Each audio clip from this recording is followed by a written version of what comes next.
Alright, so typically after a shoot, hop straight on the computer. And again, earlier speaking on the importance of shooting JPEG and RAW, what I normally do is I will go to Dropbox, which is important to have. You definitely want to always have a Dropbox as well as an external hard drive, just so you can kind of keep all your files and keep them in different places in case one messes up. But I'll go to Dropbox and let me see, we'll start a new folder. I kind of give, I guess, more so like an idea of what the shoot is, more like a subject, I guess, and then you always put the date too, just so you know, you kind of always have it for reference. What's the day? I don't even know. July 13th. Cool. So I'll do that. We'll upload the JPEG files now, just to kind of get those out, send those to the guys. If they want to post it on social media, cool. That way they're not waiting too long. Alright. So JPEGs, boom, throwing the JPEGs up into the Dropbox. 264 files. Not too many files. It should be up in like 15-20 minutes. But while the JPEGs are uploading, we're gonna go ahead, we're gonna mess with some of the RAWs. So let's see what we got. Let's check and see what we got for some of these RAW files. Let's see.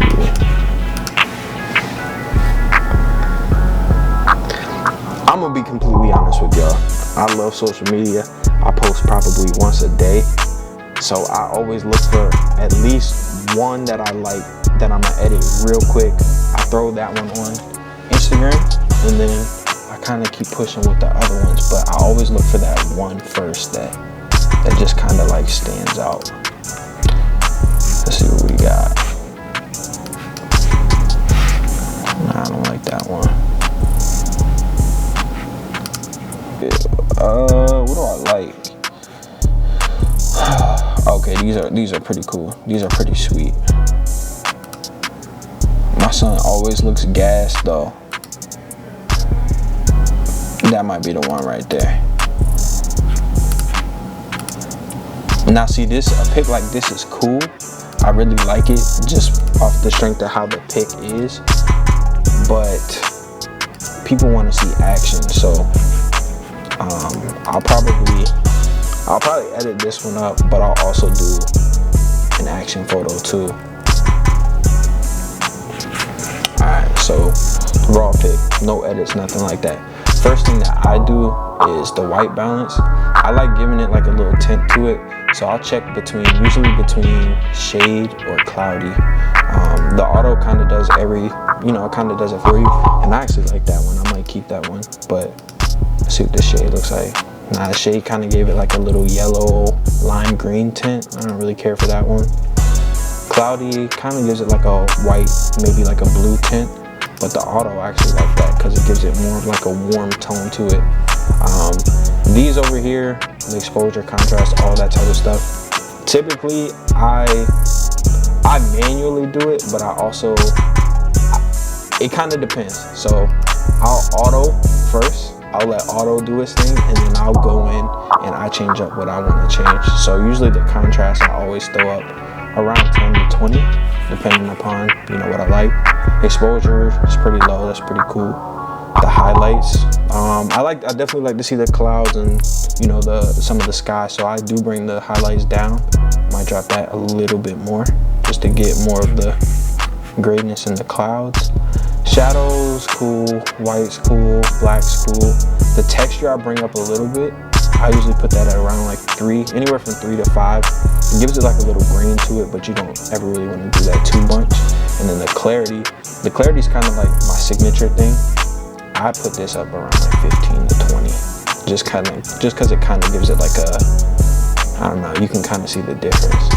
That's obviously way too much, but you can see the difference that it makes. So definitely put clarity up. The vibrance, it goes up, and then depending upon the pic, saturation, I'll bring that up a little bit too, but this will do a little bit. We'll bring the vibrance down. So that's pretty much what I do, and then I save this to the desktop just so it's easy to find. You don't want to save everything to the desktop though, because it'll kind of, clog it up, if you know what I mean. Nah, it'll clog it up though. But you just gotta have fun with it. So like I said, we'll do that, and then we'll go ahead and we'll get an action shot in. Let me see. We'll share that with the group later. But with this edit part, like I said, I like to get an action one in. So we'll, again, same thing. We'll see with the white balance. We'll see if you know, if we want to keep it auto. Again, same thing with this auto one. For today at least, I really like how it gives it kind of like a little, it's like a small warm tint to it. But I'll still look through everything else. Shade, not really.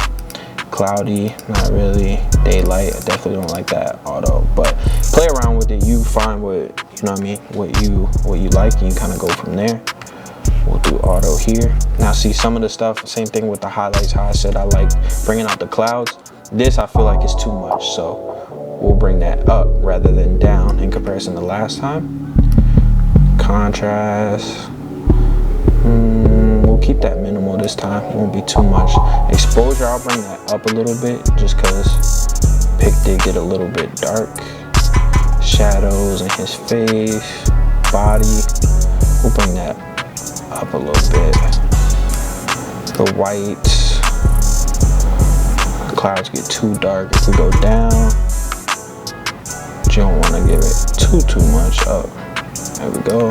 Blacks, same thing. Same thing with the texture. Put it around like 3 to 5. Clarity, we'll put that at like 20. Saturation, bring it up a little bit. All right, cool. So we'll save that.